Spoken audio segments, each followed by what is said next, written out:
Ito ako. Nanghihingi akong gulayin guys sa aking lola. Ito oh. Langka. Hoy! Bakit nyo iniwan? Langki. Sabi ko baga wag kayo umalis sa bahay.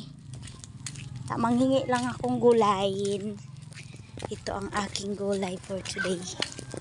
Langki. Yung ating gulay na langki. Ayan guys. Niluto ko na siya. Yummy yan. So, ang ulam na to hanggang gabi na namin. Hanggang hapunan na siya. Sarap niyan. Yummy. Langka. Gulay na langka. So, yummy yummy. Ooh. Awesome. So, bye! Yan ang ating reels for today. Bye!